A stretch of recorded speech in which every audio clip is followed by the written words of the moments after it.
Hi, I'm Rochelle Travers, and this is the Standards Tech and Science Daily Podcast. Coming up, why proving you're not a robot is only going to get more difficult. Now, let's get into it.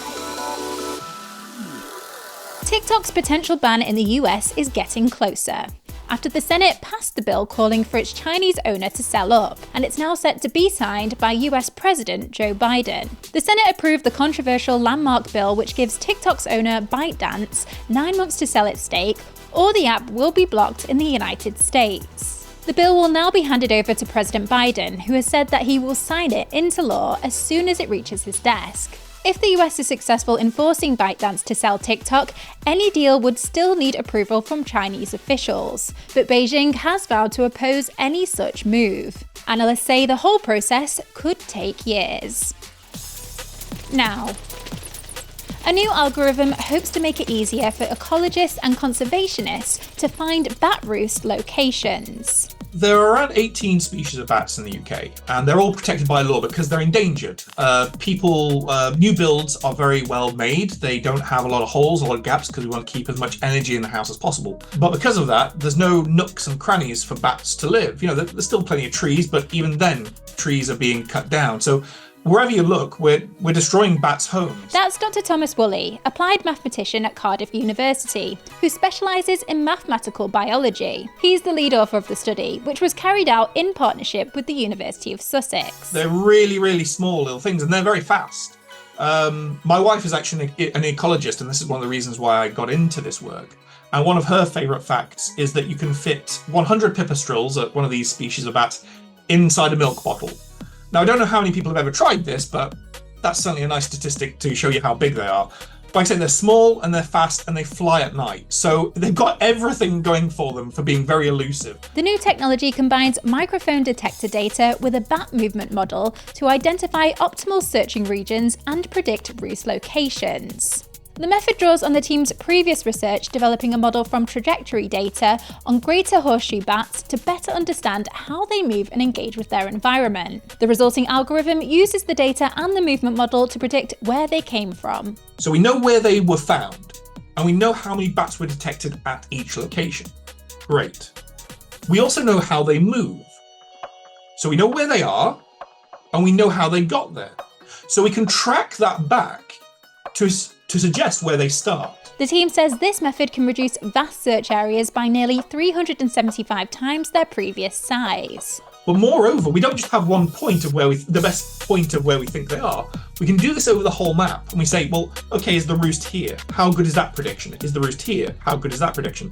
And we can do that for a whole map, and we produce we can think of it like a sort of a predictive surface on the areas that are most likely to be where the roost is, versus where it's less likely. Their findings, presented in Royal Society Open Science, could lead to labour savings of over 90%, freeing up time for ecologists and conservationists to support bat populations and their habitats, which are protected under UK law. NASA's longest-running and most distant spacecraft, Voyager 1, is transmitting data again. Back in December, NASA's Jet Propulsion Laboratory said the probe, which was more than 15 billion miles away, was sending gibberish code back to Earth. However, JPL announced this week that the mission team had managed to receive usable data about the health and status of Voyager 1. Originally launched in 1977, it was designed with the primary goal of conducting close-up studies of Jupiter and Saturn in a 5-year mission. However, its journey continued and the spacecraft is now approaching half a century in operation. Voyager 1 crossed into interstellar space in August 2012, making it the first human-made object to venture out of the solar system, and it's currently travelling at 37,800 miles per hour. Let's go to the ads. Coming up, pink moons that aren't quite what you'd expect, and why it's getting harder to prove you're not a robot. To stay up to date with all the latest tech and science news, just hit follow during the break.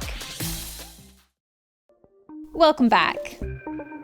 A new study suggests that hospital patients who are treated by women doctors are less likely to die or be readmitted. Research by UCLA in the US discovered the health of female patients is more advantaged by treatment from women doctors than it is for men. The study found the mortality rate for female patients was 8.15% when treated by women physicians in comparison to 8.38% when the doctor was male, which researchers deem a clinically significant difference. Meanwhile, the mortality rate for male patients treated by female doctors was 10.15%.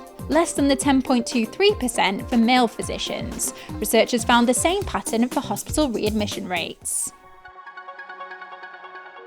There's going to be a pink moon in the sky tonight, but despite the name, it's not what you'd expect. The moon itself is not pink. It's simply the name for April's full moon. It comes from the Old Farmer's Almanac and takes its name from the fact that it would arrive alongside the blooms of the pink plant known as Phlox subulata. This April's full moon also coincides with the Lyrid meteor shower, but the brightness of the moon means that it can be hard to spot those streaking lights. And finally, struggled with I am not a robot captchas lately? You're not the only one, and it's because they're getting more difficult to solve to try and keep up with the advancements of bots. Captchas are puzzles that are used to safeguard websites from bots, and originally made the users copy a series of letters and numbers, or identify all the buses in a series of images that were often difficult to get wrong. But now there are new versions that ask users to select the objects that are the same shape, or click on the non-aquatic animal. Last year, researchers at the University of California, Irvine found that bots could consistently answer captchas distorted text with almost 100% accuracy. Kevin Goschalk, founder and CEO of Arcos Labs, a web security firm that designs captchas, told the Wall Street Journal that things are only going to get stranger and harder now too, because otherwise large multimodal models will be able to understand. You're up to date. Come back at 4 p.m. for the Standard podcast for all the latest news and analysis. Tech and Science Daily will be back tomorrow at 1 p.m. See you then.